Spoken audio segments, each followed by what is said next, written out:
Doctor Sreevarma ஆயுள் தரும் ஆயுர்வேதா அறுவை சிகிச்சையில்லா குணம் ஆயுள் கால நிவாரணம். இன்றைய தலைப்புச் செய்திகள். முதலமைச்சர் மு.க.ஸ்டாலின் இன்றும் நாளையும் சிவகங்கை மாவட்டத்தில் ஆய்வு. உத்தமர் காந்தி தியாகி ஜீவாவை சந்தித்த நிகழ்வின் நினைவரங்கத்தை தொடங்கி வைக்கிறார். தமிழகத்தில் சட்டப்பேரவை தேர்தலில் திமுக கூட்டணி அமோக வெற்றி பெறும் என இந்தியா டுடே சி ஓட்டர் கருத்து கணிப்பு.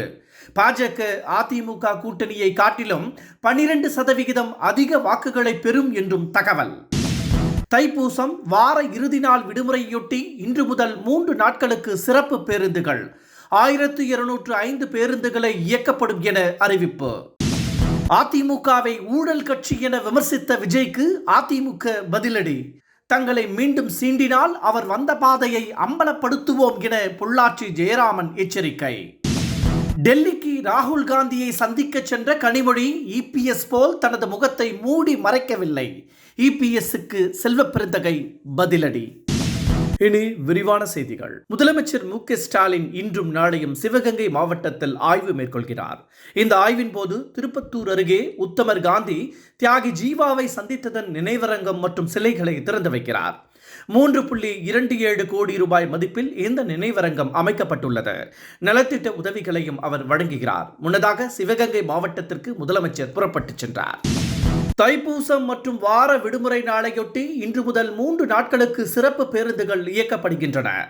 இன்று முதல் பிப்ரவரி மாதம் 1ஆம் தேதி வரை சென்னை உள்ளிட்ட முக்கிய நகரங்களில் இருந்து 1205 பேருந்துகள் இயக்கப்பட உள்ளன. முருகன் கோவிலுக்கு ஏராளமான பக்தர்கள் செல்வார்கள் என்பதால் கூட்ட நெரிசலை தவிர்க்க இந்த பேருந்துகளை அரசு இயக்குகிறது. இதில் ஆயிரக்கணக்கானோர் முன்பதிவு செய்து வருகின்றனர்.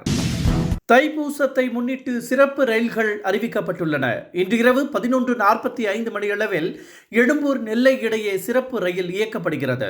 மறு மார்க்கத்தில் இருந்து பிப்ரவரி 1ஆம் தேதி இரவு 11:35 மணி அளவில் சிறப்பு ரயில் இயக்கப்படுகிறது.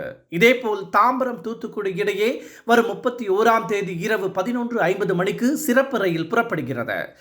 மறு மார்க்கத்தில் இந்த ரயில் பிப்ரவரி 1ஆம் தேதி 11:55 மணிக்கு புறப்படும். அதிமுகவை ஊழல் கட்சி என சாடிய விஜய்க்கு அதிமுக தலைவர்கள் கடும் கண்டனம் தெரிவித்து வருகின்றனர். 41 பேர் உயிரிழக்க காரணமான கரூர் துயர சம்பவத்திற்கு விஜயின் முறையற்ற திட்டமிடாத பயணமே காரணம் என இபிஎஸ் கூறியிருந்தார்.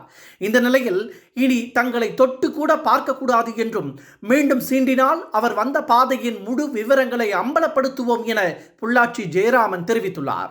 இதனால் விஜய்க்கும் அதிமுகவிற்கும் இடையே கடும் வார்த்தை போர் தொடங்கியுள்ளது.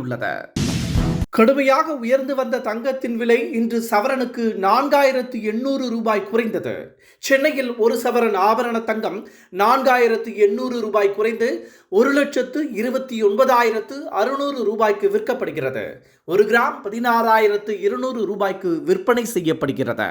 திமுக கடைசியாக காங்கிரசிடம் கெஞ்சும் நிலைமைக்கு தள்ளப்பட்டு விட்டதாக இபிஎஸ் கடுமையாக விமர்சித்துள்ளார். ராகுல் காந்தி கனிமொழி சந்திப்பை அவர் சுட்டிக்காட்டி இவ்வாறு தெரிவித்துள்ளார். டெல்லியின் அடிமை அதிமுக அல்ல திமுக தான் என்றும் காங்கிரசிடம் கெஞ்சும் நிலைமைக்கு திமுக வந்துவிட்டதாகவும் அவர் சாடியுள்ளார். தமிழகத்தில் இருந்து டெல்லிக்கு திமுக செல்லும் நிலையை காங்கிரஸ் உருவாக்கியுள்ளதாகவும் அந்த கூட்டணி இருக்குமா இருக்காதா என்ற தடுமாற்றம் வந்துவிட்டதாகவும் இபிஎஸ் கடுமையாக சாடியுள்ளார். சபரிமலையில் தங்கம் திருடப்பட்டதாக எழுந்த புகார் தொடர்பான வழக்கில் நடிகர் ஜெயராமனிடம் சிறப்பு புலனாய்வு குழுவினர் விசாரணை நடத்தினர். இது தொடர்பாக மாநில சிறப்பு புலனாய்வு குழுவினர் ஏற்கனவே வழக்கு பதிவு செய்திருந்தனர். துவாரபாலகர் சிலைக்கான தங்க தகடுகள் சென்னையில் உள்ள ஜெயராமன் வீட்டில் வைத்து பூஜிக்கப்பட்டதால் அவரிடம் இந்த விசாரணை மேற்கொள்ளப்பட்டது. தங்க தகடுகளை பூஜையில் வைத்தால் குடும்பம் செழிப்பாக இருக்கும் என்ற நம்பிக்கையில் நடிகர் ஜெயராமன் இவ்வாறு செய்ததாக கூறப்படுகிறது. டாக்டர் ஸ்ரீவர்மா ஆயுள் தரும் ஆயுர்வேதா அறுவை சிகிச்சையில்லா குணம் ஆயுள் கால நிவாரணம். Branch express courier private limited domestic international cargo உங்கள் இல்லம் தேடி வந்து கொரியர் புக்கிங் டெலிவரி செய்து தரப்படும். என்றும் உங்களுடன் மை இந்தியா. முக்கிய செய்திகளை உடனுக்குடன் தெரிந்து கொள்ள சப்ஸ்கிரைப் பண்ணுங்க, பெல் பட்டனை பிரஸ் பண்ணுங்க. என்றும் உங்களுடன் மை இந்தியா.